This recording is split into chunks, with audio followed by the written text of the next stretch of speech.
copy of this. All right, there we go. So again, Jamie Lusader, Tech Officer for the district, and I'm here because I love learning and I want to make sure everybody has a good experience this fall. I can go next. I'm Alana. I just graduated from LCHS and I'm going to go to Princeton next year. And I am here. I was on the tech team last year and I just want to make this a smooth transition for everyone, incoming 7th graders or whoever is starting to learn online, because it's really valuable learning experience we have at LCHS.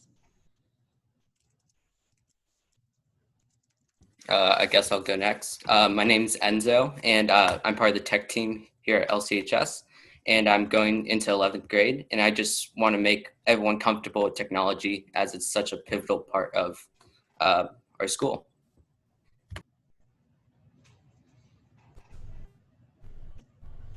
I'm David Paskowitz, the lead instructional specialist and your friendly neighborhood Chromebook guy. So if you're an existing student, I've probably known you for the last few years in classes talking about tech stuff. If you're new to La Cañada, welcome. Looking forward to working with you this year. Great. And Sonia, you want to just tell us a little bit about yourself? And I just invited her like an hour ago, so she's brand new to the tech team and excited to kind of help out with us. Hi guys. So I'm Sonia. I just graduated from LCHS. I'm going to be going to UC Davis next year in biomedical engineering. And yeah, I'm just here to see whether I can help any way I can. Yeah, so any students listening right now, just letting you know, if you're interested in helping out with tech projects, whether you're in elementary school, middle school, or high school, we always have things that we're trying to accomplish. And a lot of times students just email me and say, hey, I want to help out, like Sonia did. And I say yes, and we do cool things. So whether it's building an app or starting a club or figuring out a way to change the world in a really cool way, we're open to saying yes and finding ways to support each other. So that's it. So let's do some quick protocols for how the session is going to work today. So most of you are in as attendees right now, and I asked a question in the chat. If you guys could all find that and give that a try so you know how that works.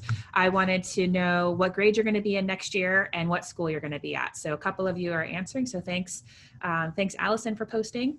And for my co-presenters, you guys can help me as well with the chat. So when you're doing your teaching, I'll kind of be chat back up, but when one of us is talking, then you can take over and kind of help in the chat. So if there's questions there. And then most importantly, so chat's just kind of like the chatter where we can interact, but we also have the Q&A button. So if everybody could find that, and you should see, if you find Q&A somewhere on your screen, click that, you'll see a place that you can answer, or so you can ask questions and then we'll answer them. So I'll do the first one. And somebody asked, do we wait on the screen until 4? And obviously we're live now, so no, it just went live, and then I'll answer and then the questions kind of go away. But you'll be able to see a feed of all the questions that are asked. So as we're speaking or sharing things, just go ahead and put questions in there for us. We have some topics prepared for you, and then we'll save time at the end for your questions. All right, so thanks for, oh, I see in the chat. Thanks for those of you that are answering, awesome. Okay, so let me share my screen again, and then we will start going through our slides and give you guys some tech tips. All right, so we just took care of introduction. And now Enzo is going to demo for you on kind of how to use Google Classroom. So some of the things that we think are super important. And we have a lot of really good topics for you today. So I think you're going to find some useful things from our session. Okay, awesome. So just a kind of quick run through what like Google Classroom actually is. It's like the main place where you get all your assignments and announcements from your teachers. And it's probably the most used app from the tech department, or that you'll use technology-wise within our kind of Google atmosphere. So to start off, when you click on Google Classroom, you'll go to the class selection page, and these are all my classes, but they'll already be preloaded when you come to school. So basically, you can choose your class, and oftentimes they'll actually show up your assignments for each class. So that's the class selection view at a quick glance. And just one thing we were thinking about for any of the high schoolers that are on the call today or on the webinar today, we're exploring the idea of being able to add clubs in to Google Classroom. So if you are a club president or a club member, post in the chat if you think this would be useful or helpful to have your clubs in here. We'd love to get your feedback before we go through this. So any high schoolers, just on the topic of would clubs being in here be helpful, let us know in the chat. Okay.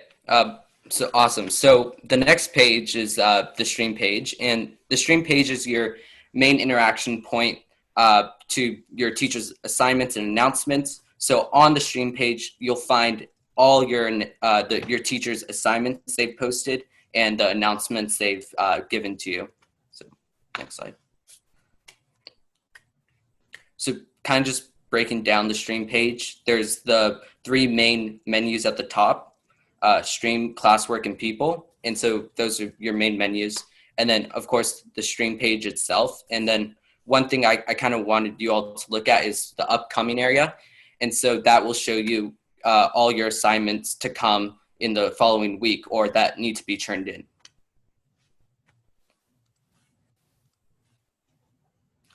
Okay, so the classwork page. So this is just kind of a quick glance of the classwork page. And if we could go to the next slide. Okay, so the classwork page. So the classwork's kind of a more categorized and organized view of all your assignments that your teachers posted.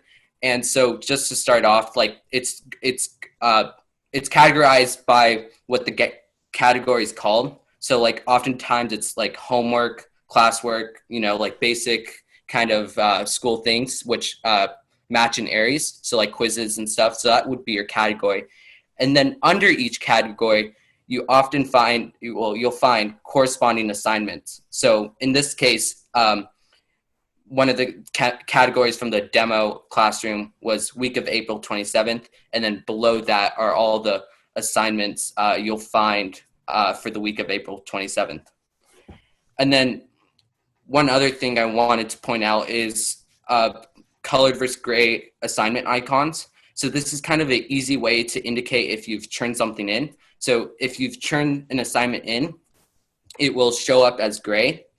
But if you haven't, it'll show up as a, as a colored icon, which in this case is more like a turquoise color.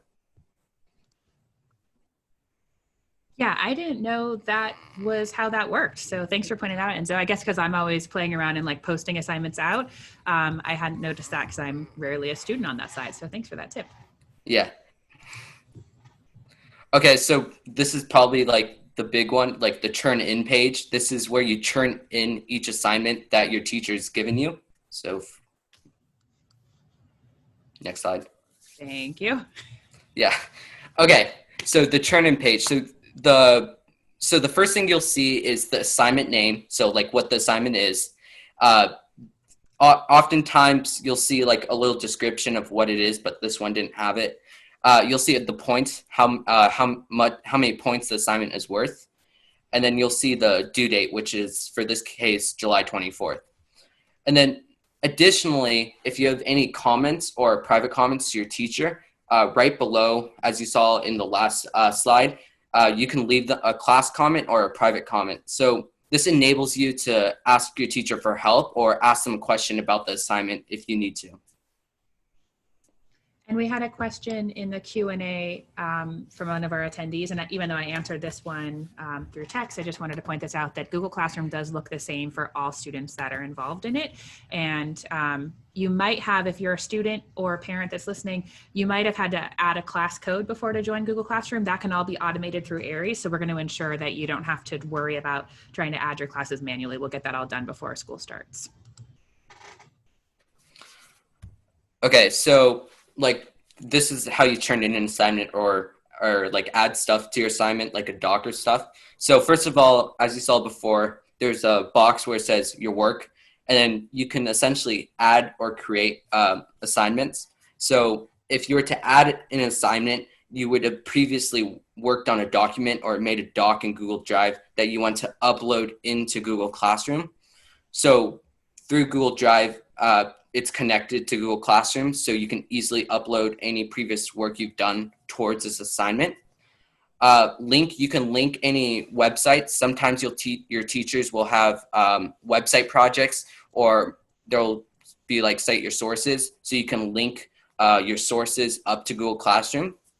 And then there's also the file, which allows you, let's say you had a video project and you need to upload a video. That's where you can get your video uploaded through your filing system on your computer. And then below that, we have the docs, slides, sheets, and drawings, which allow you to create a new document. So let's say I have a brand new assignment and I need to write an essay. Instead of having to go to Google Drive directly, I can just go into Classroom and create a new doc, and it'll automatically attach it to what I'm turning in, or the assignment page. So after you've added or created a document, or you've added your files up, you can press the mark as done, and then it'll show up like on number 5, for example, as your work, and then it will show up as done, basically. Alana, did you have something to say?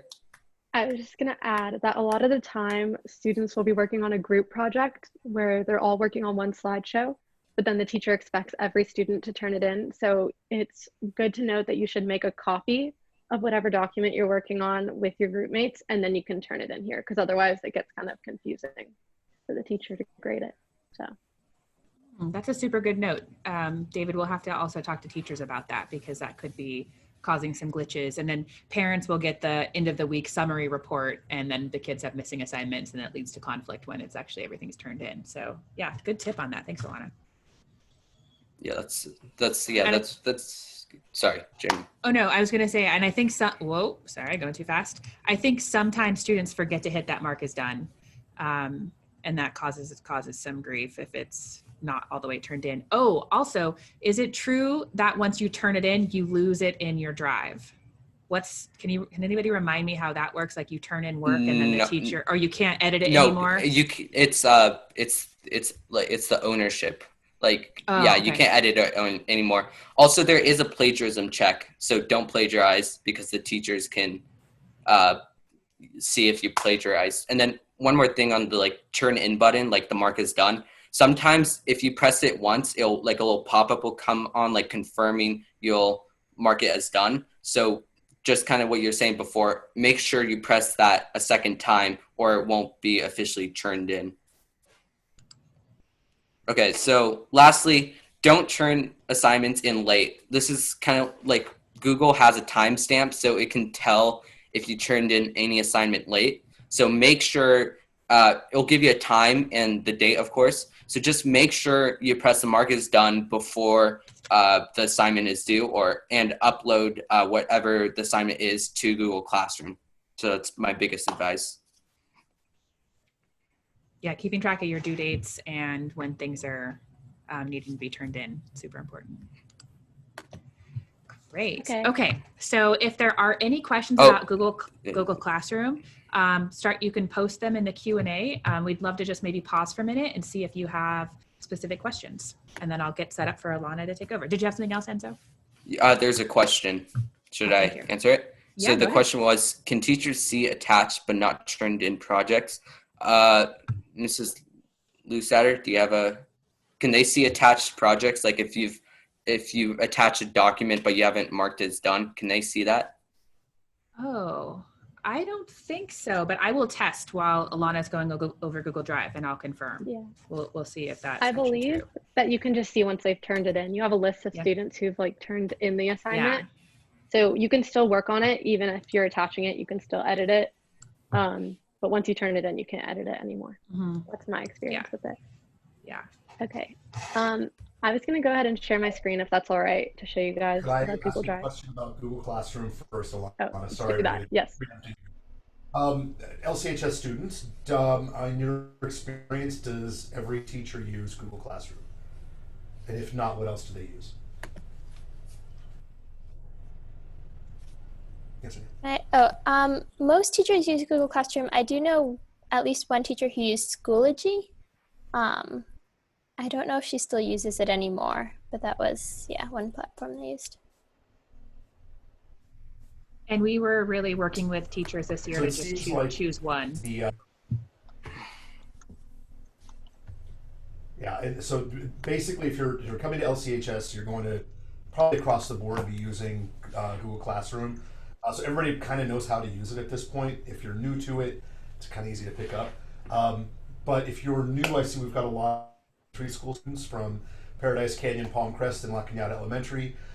Generally, third grade through sixth grade will be using Google Classroom, and you'll get a lot of step-by-step instruction about how to use it. If any parents are listening, you also have smaller kids, TK through second grade, we're going to be using a different platform. We'll give you instructions on that one as well. One person asked a question that said, what if it says turn in, not mark as done? I just wanted to address the distinction. When it says mark as done, that's when your teacher's posting maybe an article or some other assignment in the classroom, but it doesn't require you to actually attach anything. It'll say turn in if they want you to attach a Google Doc or attach a slideshow or something of the sort. So both are used to submit your assignment.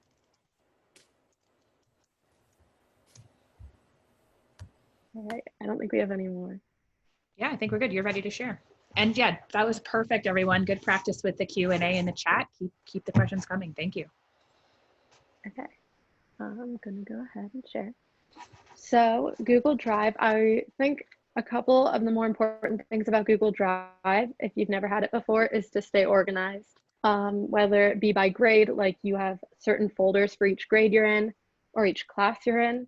It's really important.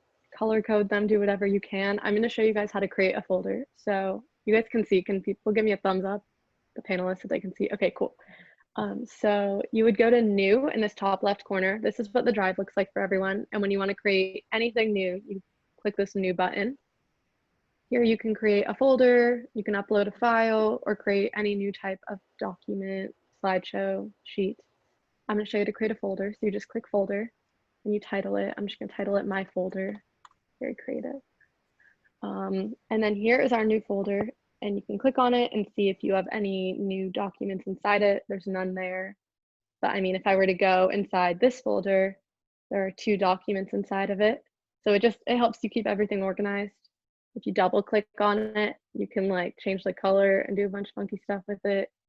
But it's just the most important that you create folders to start organizing your work as soon as you start using Google Drive.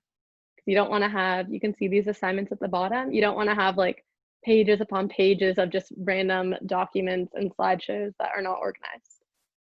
And another thing, anybody have anything to add before I move on about folders? Okay. Another thing I thought is really, how did you add, did you teach them how to add colors, or was that coming? I can do it again. So sorry, you I blinked. double click, it's fine. Yeah. I'm sure a lot of people did. So you would double click on my computer, or you can like command click, control click, and then you can go down to this change color option and pick a color for it. And that helps you kind of identify which folder is which. And then something that's really important with Zoom and this whole online, not Zoom, but this whole online atmosphere is uploading new files. So if you have a document on your computer, I have like these images here, and I want to upload them to Drive before I turn them in, you're going to click New, File Upload, and then I can drag over, or I can just select something there, but I like dragging things over, and open, and then it will start uploading it. Here you can see on the bottom right, and it's already uploaded and it's there in Drive. I think you can also just drag it over if you want, like this, and it'll just start uploading it. But either way, it's important to know how to upload these to Drive. So if you're on Google Classroom and you want to turn something in, it just makes it a little bit easier. If it's like a weird file type coming from your computer, it just makes it a lot smoother to upload it to Drive and then add the photo. That's great. What else I had on my slide? Oh, it's really important to keep your school Drive and your personal Drive separate, because you don't want to have to check 2 different Drives, Google accounts for whatever you're looking for to turn in. You don't want to like set up any accounts, by the way, with your school email. Like don't set up your Instagram with your school email, because when your school email expires, then so does, you know, it makes everything complicated after that. So don't, just keep your school email for your school related tasks. something really important. That's a good tip. I've learned. So another thing is extensions. I was just talking to my sister who is just in 7th grade. She's going in 8th grade. But she said extensions and add-ons were really helpful for her. So to get extensions, I'm going to click on this. It takes you to the Chrome Web Store. And this isn't like the John Cena like background explosion extension, right? Like this is like extensions for schoolwork. Yeah, this is like very school-oriented extensions. One she liked a lot, she said, is Checker Plus, and it makes it so you can, I'll add it to Chrome, because why not? You can check your emails really easily, and it just adds it in this upper right-hand corner, and then you can check your emails on the spot. Probably adding right now, but oh, there we go. Okay, well, I don't want to sync it to my other Google account. I'm in an intern Google account right now, but my personal one, I don't want to link to it. But you would just click it in the top right corner, and it opens all your emails up, so you can do work while looking at your emails. It's helpful. Something else is add-ons that are really helpful. So the add-ons that I like to use were for Spanish or taking any language. I think it's really hard sometimes to like get all the accents and everything. So my sister told me about getting add-ons. You go to add-ons. If you're on a Google Doc, on this toolbar, you click add-ons. You go to get add-ons, and then you have another store here that pops up, and you can search them. The one I use is called Easy Accents. And I already downloaded it, but you would just click here and it would add it. It's going to tell me I already have it. But then to use it, you go to add-ons and you can click it and click start. And as many people may know in La Piñata, they tend to spell it without the accent whenever you're filling out paperwork or whatever. So if you type in the language that you want, it'll give you the accents for it. You can delete it and then click whatever accented character you want. That one's been helpful in class. Another one is your works cited. In a lot of English classes, you'll create a works cited page because you can't just use people's quotes without citing them. So let's say I wanted to use this quote on an assignment. I would take this link and I can actually use something called EasyBib. I don't know if you guys have heard of that before, but there's an add-on for it. And you go to EasyBib and then it goes manage bibliography. So you just go add-ons, EasyBib, manage bibliography. And then you can copy and paste whatever link you're using for your quote. And you go over to the website button in the right and you search it. And then it finds it, you can select it. And you can do this for as many websites as you want. And then you can actually add bibliography to doc once you have all the websites that you want. And it adds a works cited at the bottom for you. Usually not that big of a font. I just had that set up. But it's very helpful when you're trying to gather multiple sources, especially online right now. Wow. It's one of those things like when I was a kid and had to do things the hard way and this didn't exist. Like we had to cite sources uphill both ways back when we were kids. Right. Okay, and the last thing is presentations. Probably just edit this one. Text. Don't put a lot of text in your presentations because a lot of the time people can't hear you speaking and read your slide at the same time. So if you haven't created a presentation before, I would say stick to more images and less text. And if there is text, the rule of thumb is font size above 18. This is a font size of 20, as you can see here. I can make it smaller by clicking minus or greater by clicking plus. And keep it above 18 and it should be good. Theming a slideshow, I can just show you this. When you create a slideshow, you go New, Google Slides, and it creates a blank slideshow for you. And on the right side of the screen, you can see that there's a lot of themes. And so you just scroll down, you can click whatever theme you want. I'll go with this one. And it has, if you click New Slide in this top corner, it'll add a new slide for you. And then you go to Layout, and there's a bunch of different types of pages that you can add to your slideshow that are really helpful. Another thing is links in your slideshow. So if you're trying to say, click here to go to the school website. spell school correctly. You can select your text. Once you type it in, you can highlight it. I just click it to highlight it. And then you press this link paperclip looking button in the toolbar.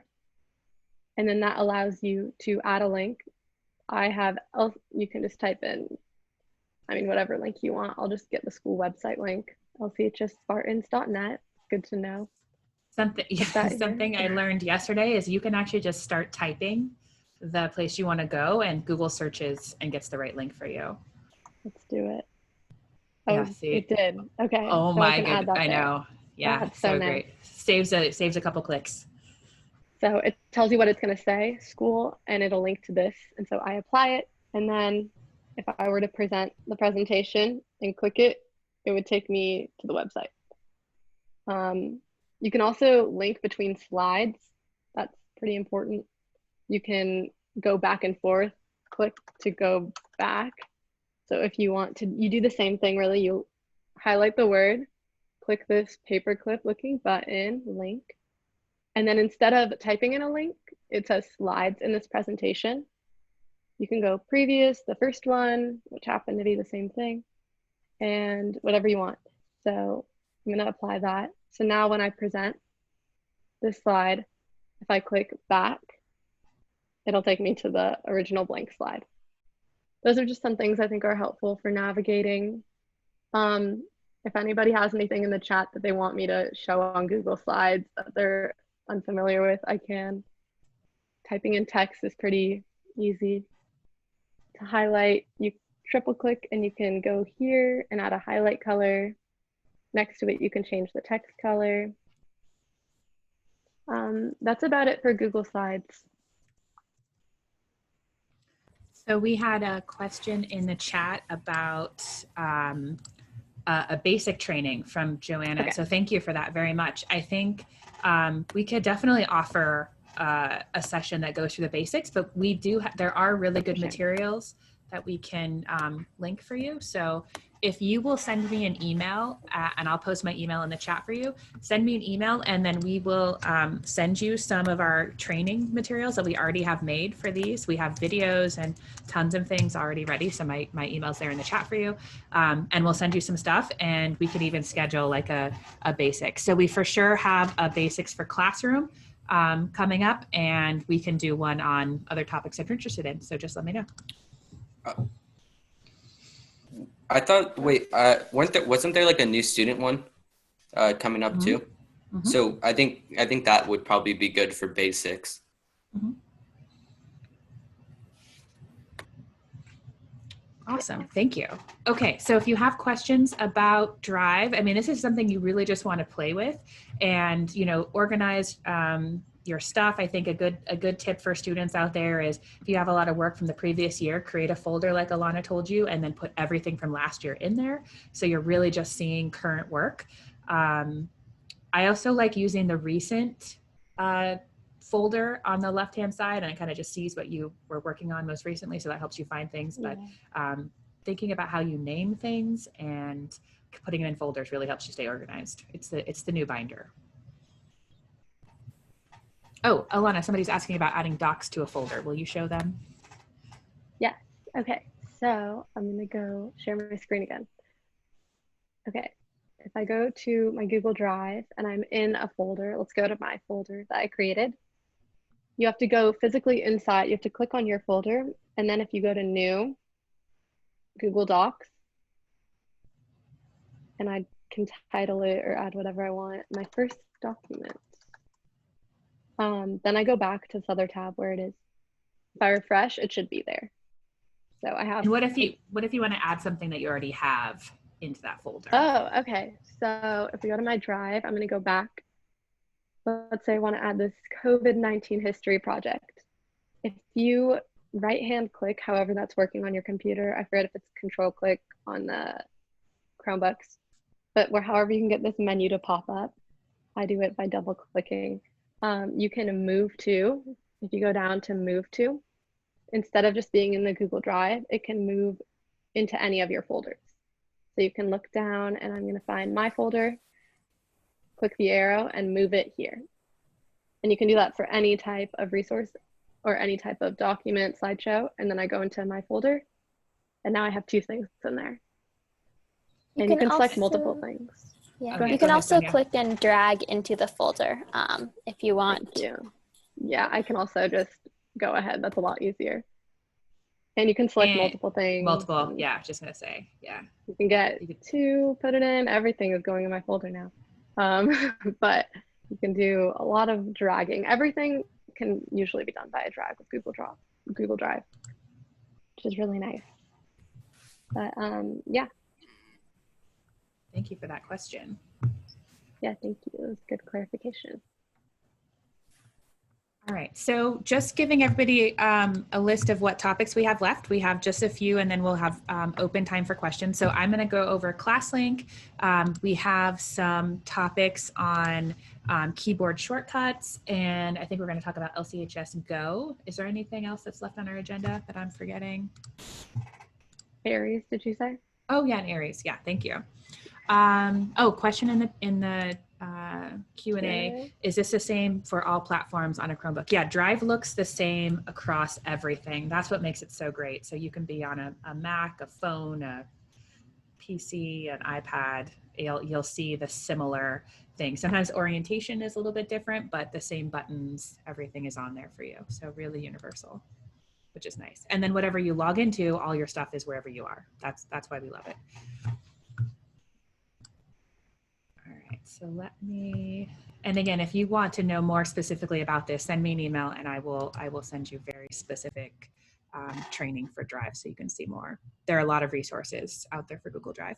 All right, so I wanted to show you Classlink, and some of you may know this, and so, and we also have a whole session on this, but we felt like this was really an underused tool for some of our high school students. So we wanted to point it out. On all of the school websites, you'll see this button here, and it's the Classlink button. So you can click on that, and then once you're there, it'll ask you to log in.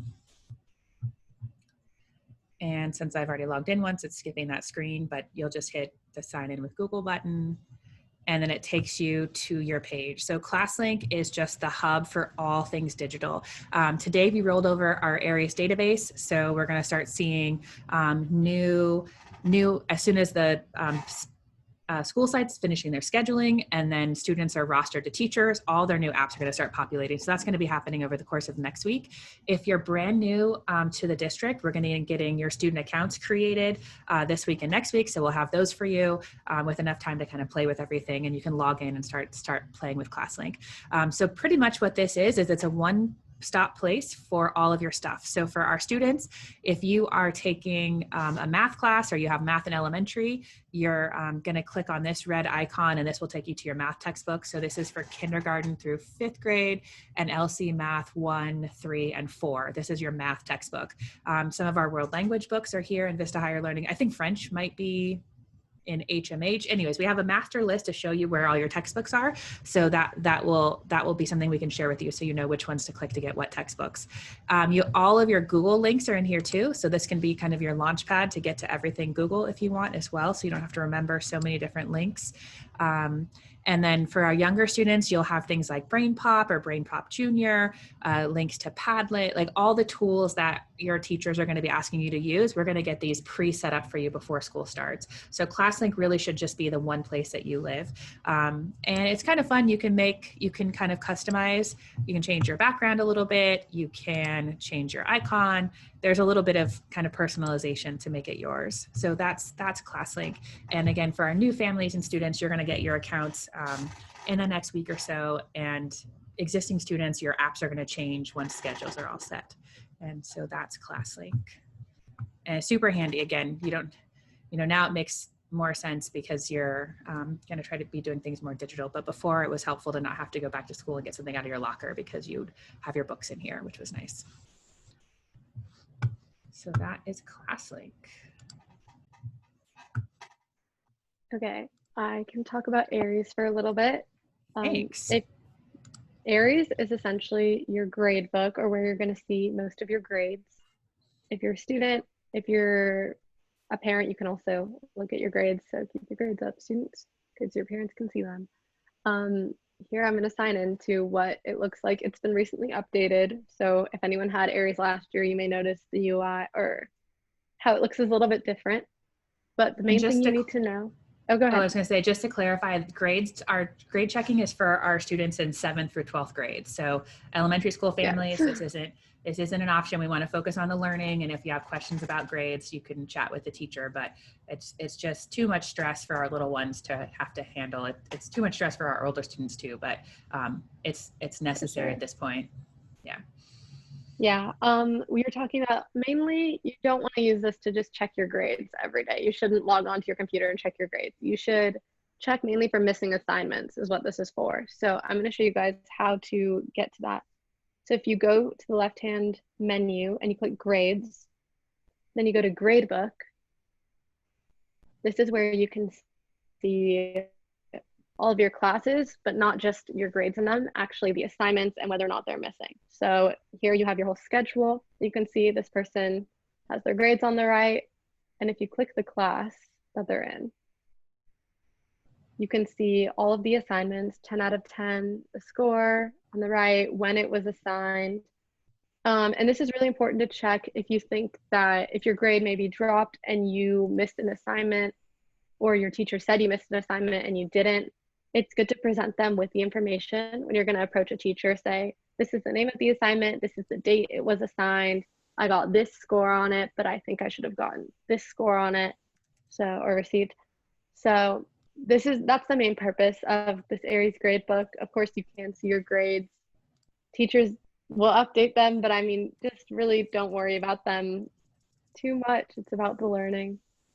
And if you're going to bring up missing assignments, don't wait until the end of the semester. That's important for incoming students or people in high school, is approach your teachers about it as soon as you think there's a problem. It helps with all the troubleshooting later. And then if you want to have your transcript, for some things you may want to submit, they might require that you submit an unofficial transcript. So you can find this. Oh, we have a question. How do I get to Aeries? Do you need the username and password? You can take this one actually. Yeah, I was going to say it depends if you're a parent or student. So students in 7th through 12th grade, we auto create your accounts for you. So you'll just put in your email address and then hit sign in with Google and your account should work. And then for parents, once you enroll, we auto create your account. So now that we just rolled over the database today, tomorrow or Thursday, I'm going to push the button for all new families to get their Aeries account. And then you'll get an email with the login directions. So students in 7th through 12th grade, if you're brand new, you don't have one yet, but we will send out very specific details on that for you coming soon if you're brand new. And if you think you should have an account, you can email me and I'll troubleshoot with you. Can I say something real quick? Yeah. Okay. First of all, kind of concerning, is all my information apps going to be there when I come into the district? It's very seamless. Everything's just going to appear one day, and you might be concerned now, but trust me, a week before school, you'll definitely have everything you'll need, and it'll kind of all magically appear.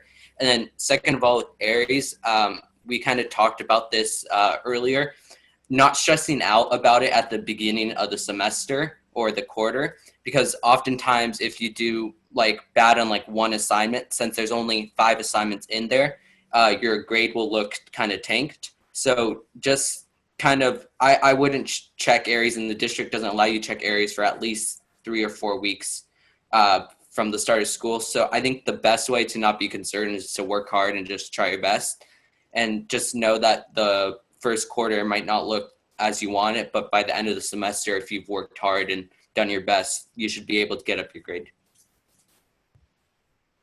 Super great tips. Thank you. Quick question. Did we cover how to get to Aeries? Because I think that was part of the question. Thank you. Yeah. So if you go to any of the school websites, yeah, you can show them. The link is there. Okay. And I think it's under students. Students, yes. So you go to lchsspartans.net for high school. Go to PCY, PCR, wherever you are. Click students, and it is the first button or icon on the top left. And it'll on the Wi-Fi load. Yeah. All right, there you are. Then And it'll also be in Classlink for you. If you're a 7th through 12th grader, we'll have it in Classlink. Oh, and thank you for the question about ARIES. Yeah, once, is it my Wi-Fi is being weird too. Once all the schedules are set, we're hoping that's done in the next 2 weeks. It's usually about a week before school starts. We'll let you know about logging into ARIES and being able to see your schedule. The high school kind of does it a little bit different, where they typically have students come on campus pickup schedules and books and everything. So I know they're working out those details. So that's still to come. But then it's also published in ARIES. So we will be emailing students and families as soon as that is ready to go for you. So thank you for that question. I'm just going to finish up showing transcripts. You just go to that grades option on the left, go down to transcripts, and it'll pull up your unofficial transcript, and you can sort which grades it's going to be showing. There's an option on the old one.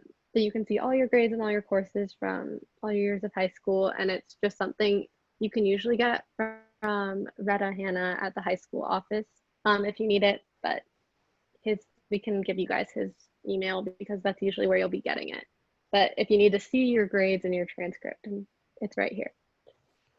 Yeah, this is a good kind of pro tip to just check this every year as a high schooler to make sure the right courses are here. Because I mean, again, there's 2,100 students that they're processing records, and especially if you've taken a course over summer or an online course from another institution and you're bringing that grade over onto your locking out a transcript, just start double checking junior year that everything is where it's supposed to be, because it can fix everything, but it just makes it much easier that it's not a panic as you're applying to college to get things fixed.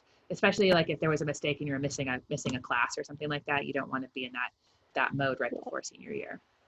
Especially if you take a summer class where they need to email your transcript to the school or something's going on there. If you're taking any class outside of La Piñata, you especially need to check and make sure it's on your transcript. And then it shows you your GPA. You have a 10 through 12 GPA, which is separate from your total GPA. I don't think we have class rank at our school, but we have that turned off. Yeah. Can you click on grade history for me? Yes. I think that will show all of your report cards. So this demo site doesn't have it organized, but I think we have it organized by report card. So if you needed to print them, especially when you start driving, I think you need it for insurance sometimes to get discounts if you have good grades.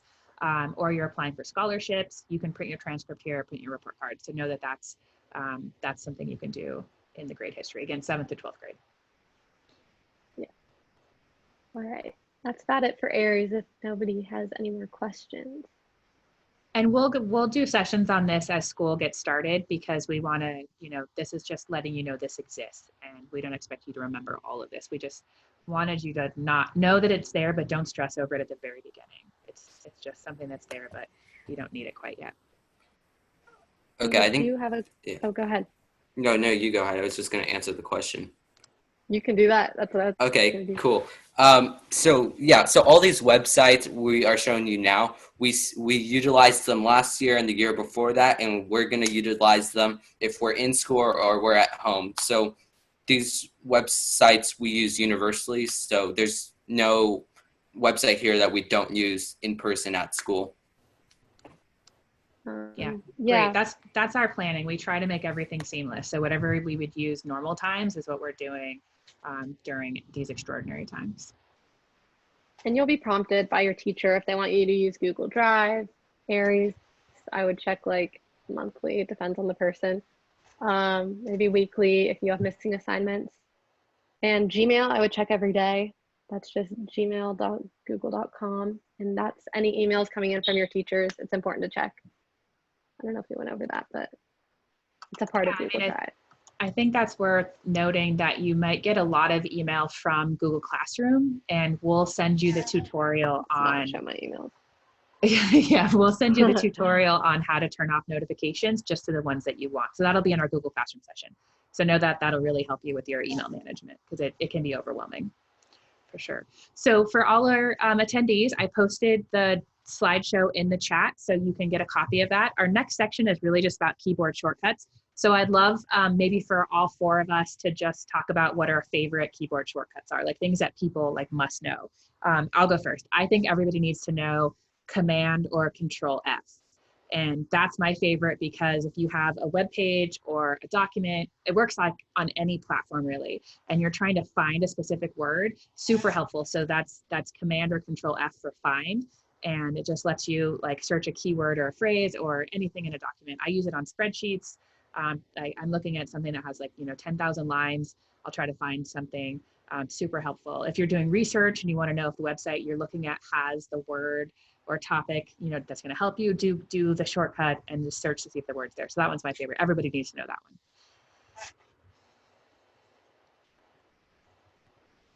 What else? Favorite keyboard shortcut? I guess I'll go next.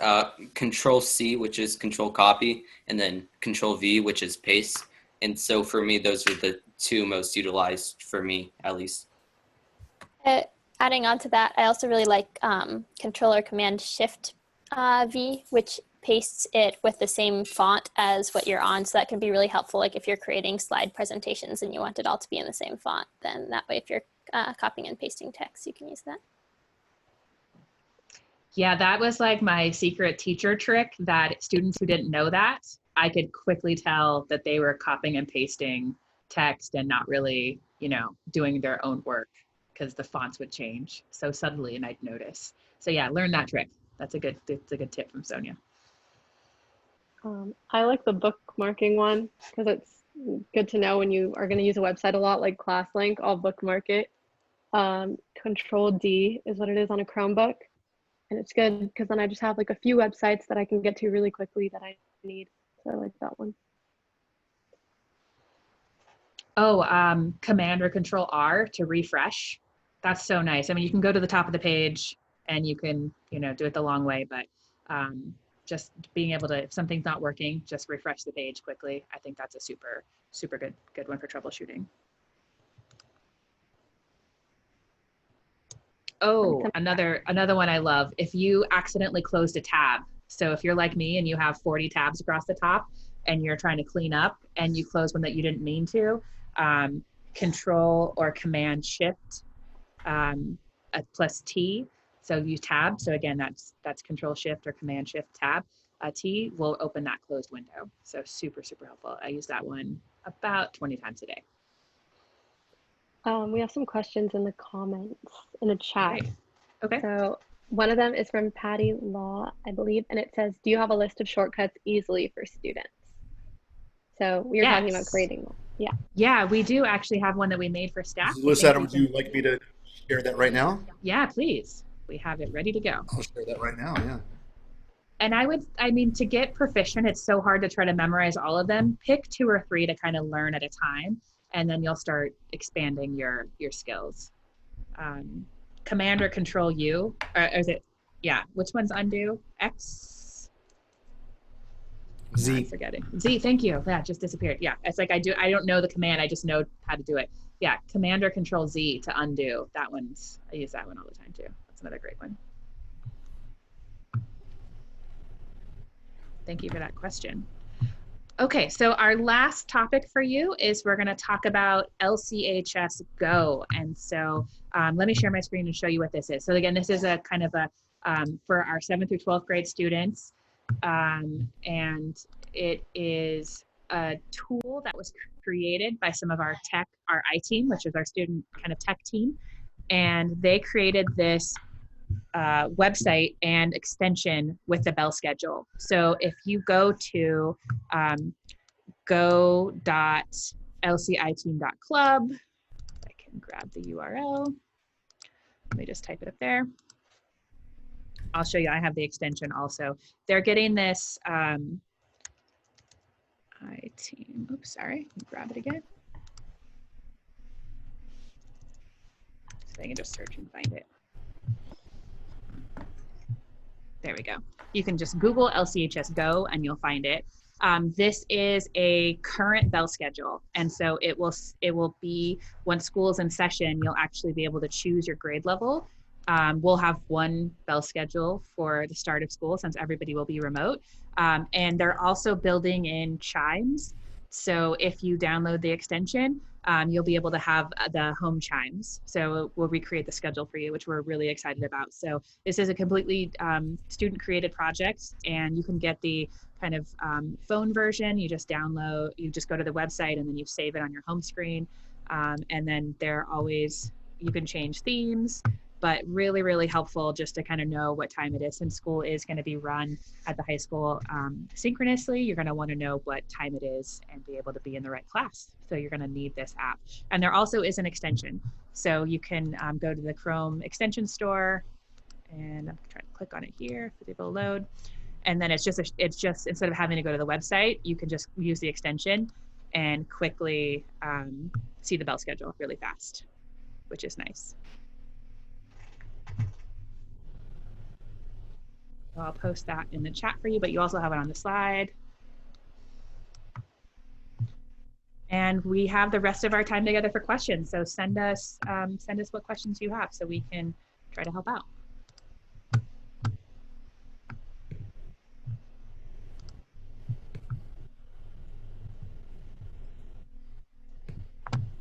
So we have one question about Control U. I don't know what that does. Let's check. I think it underlines it. Oh, yeah. Because Control U to underline, Control I to put in italics, and Control B to put it in bold. Yeah, that's right. Thank you for that. You select text and then do it. Mm-hmm. Great.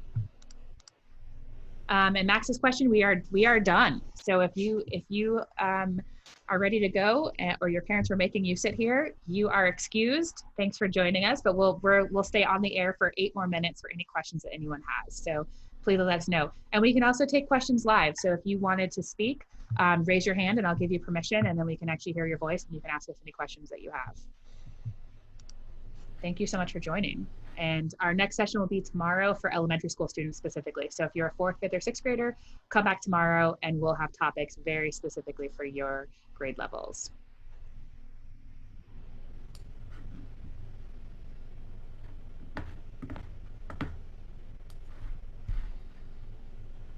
We actually had a question from earlier that said, from Lydia Kilata. It said, when I reviewed the grade of my assignments, I found the teacher corrects the multiple choice, but not the essays or short answers, which shows ungraded assignments. Anyone have experience with that? In classroom, maybe? Or is it? I think that's what they're saying. I think it might just show you that they score it because they can score that more easily and more quickly. They might have scored your essay and just put it into the grade book, but not actually told you on Google Classroom. But usually they would add it. It depends on the exact circumstance. Mm-hmm. Yeah, I would definitely recommend just chatting with your teacher and just like, if you notice something like that, just ask them a question, send them an email. Oh, I would also mention like Google Classroom is connected to Aeries, right? Right, Ms. Lusader? Yeah.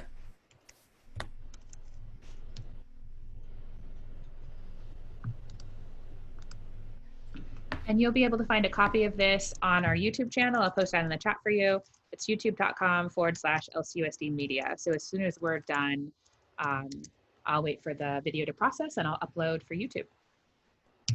And Mr. Paz, we have a question for you about how did you make your profile picture? Is that my little white circle with my little face in there? I made that a long time ago in PowerPoint, but real basic shapes. But I'm just geeky enough to spend the time doing that. Thank you. Well, thank you everyone for sticking around. Again, we'll be here for a few more minutes if you have questions, but it's awesome to still see Allison, and Audra, and Bridget, and Deborah, and Ian, and all of our attendees that are still here. So thanks for hanging around, but you're welcome to ask us more questions, or we'll see some of you tomorrow. Thank you, everyone. Thank you, guys. All right, I'm gonna hit